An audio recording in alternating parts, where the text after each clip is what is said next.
Donc, c'est un réel plaisir d'être parmi vous aujourd'hui à Tiznit.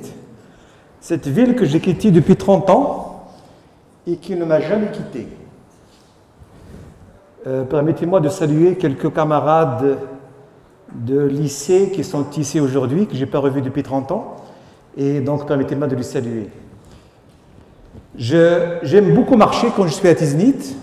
Il y a des Américains et des Suisses qui ont démontré que marcher prolonge la vie. Plus on marche, plus on vit. Quand vous marchez 75 minutes par semaine, durant votre vie, vous prolongez votre vie de 2 ans. Juste 75 minutes de marche sportive par semaine. À Tiznit, les gens marchent beaucoup. Je ne sais pas si vous l'avez remarqué. Je suis convaincu que parmi vous, il y a des centenaires, il y a des gens qui vont vivre plus que 100 ans. C'est peut-être vous, c'est peut-être votre voisin de gauche, c'est peut-être votre voisin de droite. Et je suis convaincu, si on fait des études, on va s'apercevoir que l'espérance de vie à Tiznit est supérieure à la moyenne. Les gens font aussi beaucoup de vélo. C'est pour ça que Tiznit est une ville vraiment qui est disposée à être une ville durable. Puis je vais en parler tout à l'heure. Quand j'ai quitté Tiznit en 1984, les gens marchaient déjà à l'époque. Et ils marchent toujours aujourd'hui. Et ça, c'est extraordinaire. Quand j'ai eu mon bac à Tiznit en 1984, j'avais pris la décision, en tout cas j'étais en train de prendre la décision d'aller étudier en France. C'était une décision qui était très très difficile à l'époque. Et il faut la mettre dans son contexte. À l'époque, il n'y avait pas Internet, il n'y avait pas les réseaux sociaux, il n'y avait pas les portables, le taux de pénétration des communications sans fil était à 0 à l'époque. Et c'était une décision qui était difficile, que j'avais à prendre tout seul. Et je parlais autour de moi à des gens que je connais, juste pour tester comment ils vont réagir. Et je me rappelle un jour, j'ai pris un taxi pour descendre à Oula Jarrah. Et sur le chemin, ici, à ce qu'on appelle Azahar, j'ai annoncé au chauffeur de taxi que je connaissais. À l'époque, tout le monde se connaissait à Oula Jarrah. Et je lui ai annoncé que je venais d'avoir mon bac et que j'allais partir étudier en France. J'avais l'impression que je lui avais annoncé l'apocalypse. Il s'est garé au bord de la route immédiatement. Il m'a regardé dans les yeux et il m'avait dit « Malheureux, n'y va pas, tu vas te perdre à jamais. » Et il l'a dit avec une force extraordinaire et il est d'autant crédible que lui-même a vécu en France quelques années auparavant. Je suis quand même parti en France, et vous savez, vous pouvez aller dans n'importe quelle ville du monde, vous débarquez au centre-ville, quelque part dans un café, dans un centre commercial ou dans une place publique, vous allez voir, il y a un type qui va s'approcher de vous, il va vous dire « Khoya, Mgharibi ». Les Marocains de Bakla, ils sont partout.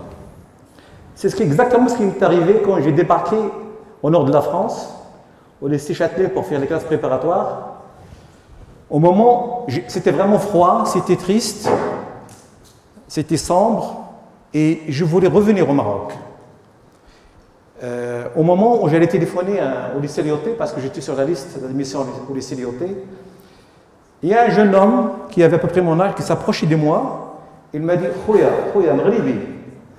Et c'est ce type-là qui m'a fait changer d'avis. Et c'est une aventure qui a duré 30 ans. J'ai connu beaucoup de monde, j'ai appris beaucoup de la vie. Et chaque fois que j'ai une décision à prendre, chaque fois que j'ai un choix de vie à faire, la phrase de chauffeur de taxi me revenait tout le temps. Tu vas te perdre à jamais. Et je doutais un peu de moi. Parfois, je me demande, est-ce que j'étais vraiment perdu? Alors, c'est quelque chose que j'ai traîné pendant quasiment 30 ans, jusqu'il y a 3 mois, au Canada, où j'ai accompagné ma fille pour un tournoi de basket dans une ville qui s'appelle Trois-Rivières. Et en rentrant dans cette école, à l'entrée, il y avait une murale.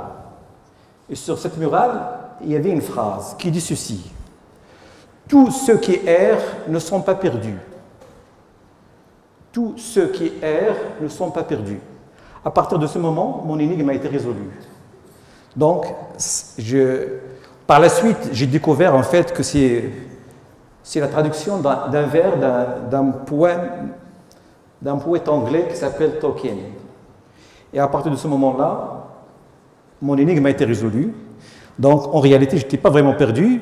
Et le fait que je sois aujourd'hui devant vous, c'est aussi une preuve que je ne suis pas perdu. Alors, c'est un réel plaisir d'être parmi vous aujourd'hui. Je disais donc que j'ai quitté Tiznit, mais Tiznit ne m'a jamais quitté. J'y reviens toujours avec un grand plaisir. Et entre autres, j'y viens pour marcher. Et quand les organisateurs m'ont approché pour dire est-ce que tu pourras prendre la parole, et puis je réfléchissais qu'est-ce que je peux ramener de plus par rapport à la thématique de développement et des perspectives. Le vœu que je veux faire aujourd'hui pour Tiznit, et je ne dirais pas le rêve parce qu'un rêve on le souhaite mais on attend que ça se passe, je dirais plus une ambition pour Tiznit. Ce que je souhaite que Tiznit devienne la première Smart City au Maroc.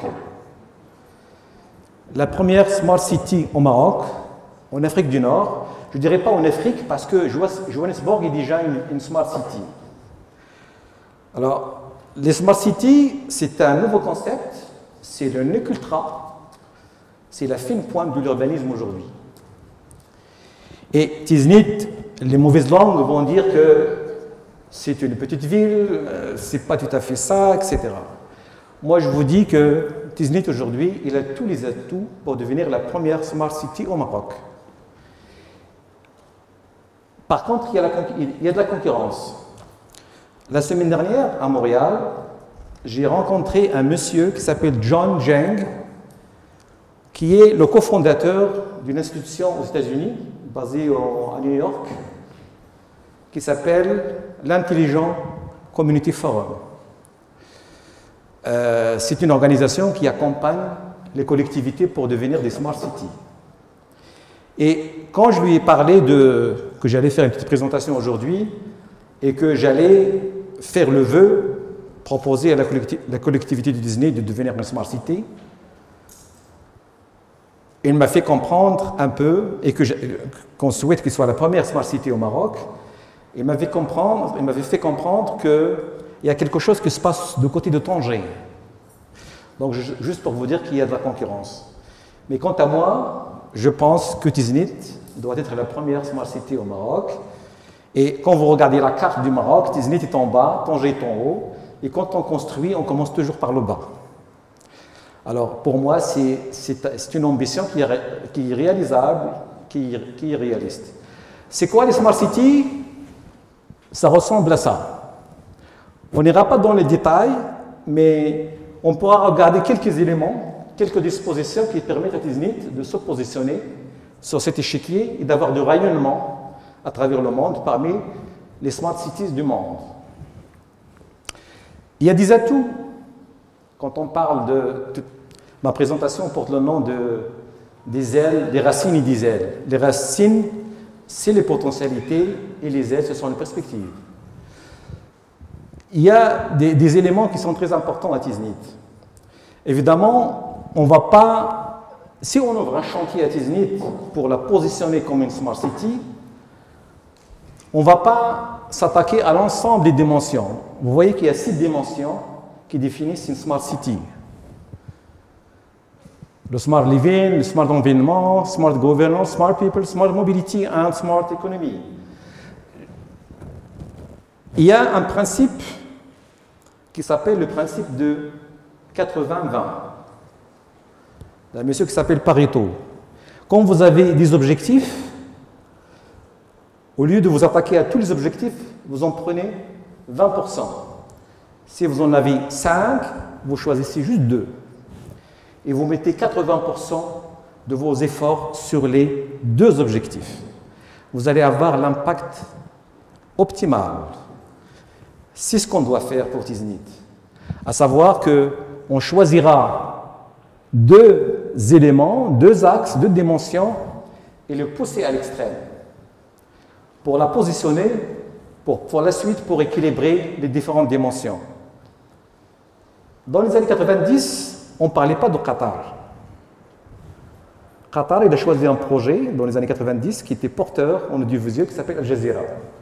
C'est Al Jazeera qui a mis le Qatar sur la map. C'était un seul projet, pas 25, un seul projet.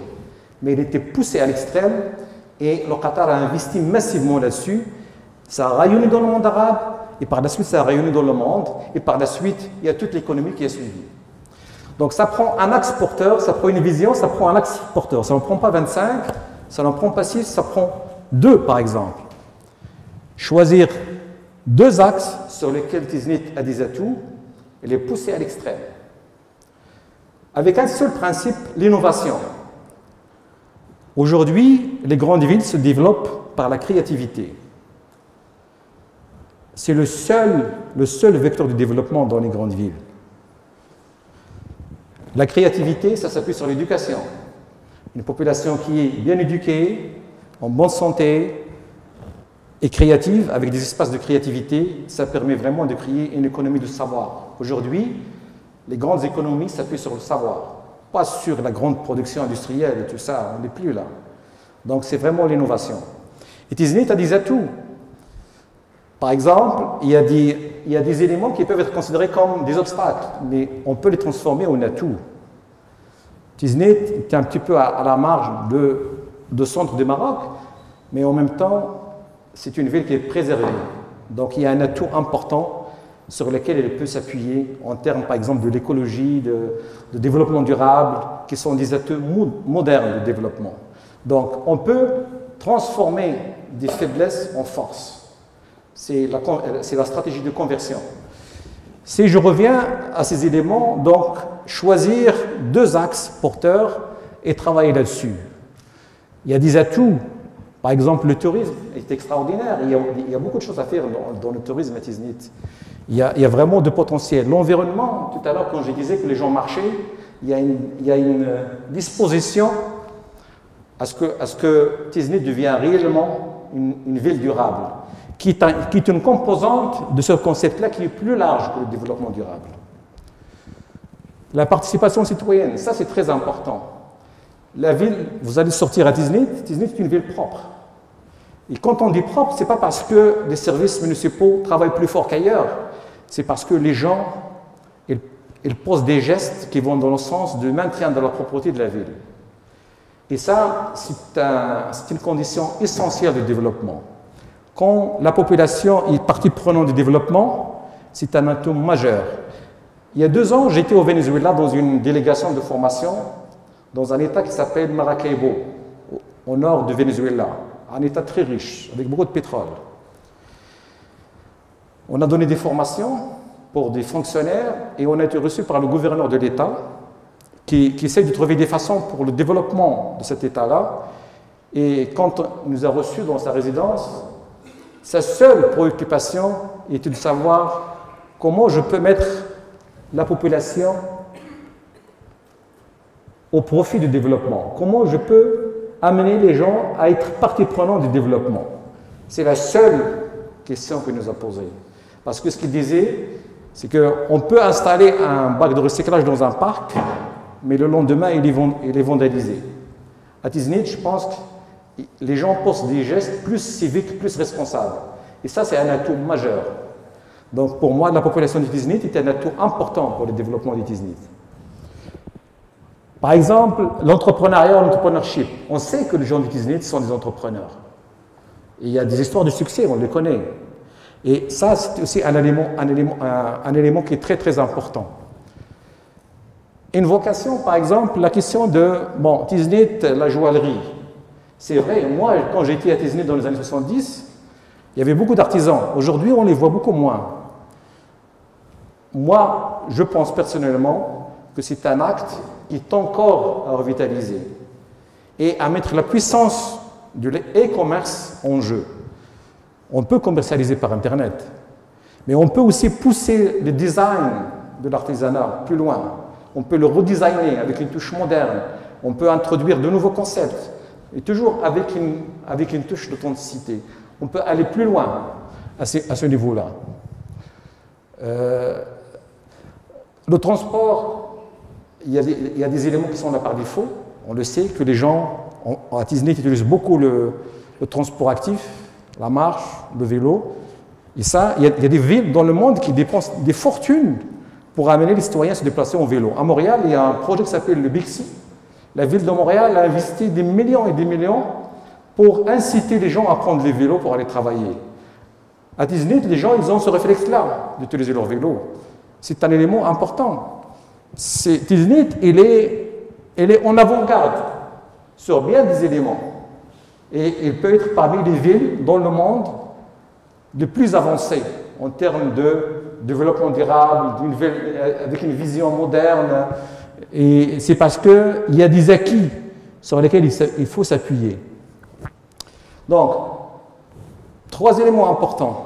Positionner Tiznit sur des axes porteurs, la propulser par rapport à ces axes-là et la faire rayonner dans le monde.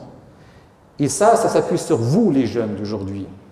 Parce qu'aujourd'hui, l'économie, c'est le savoir. Si vous réussissez dans vos études, vous allez être plus apte à contribuer à l'économie du savoir.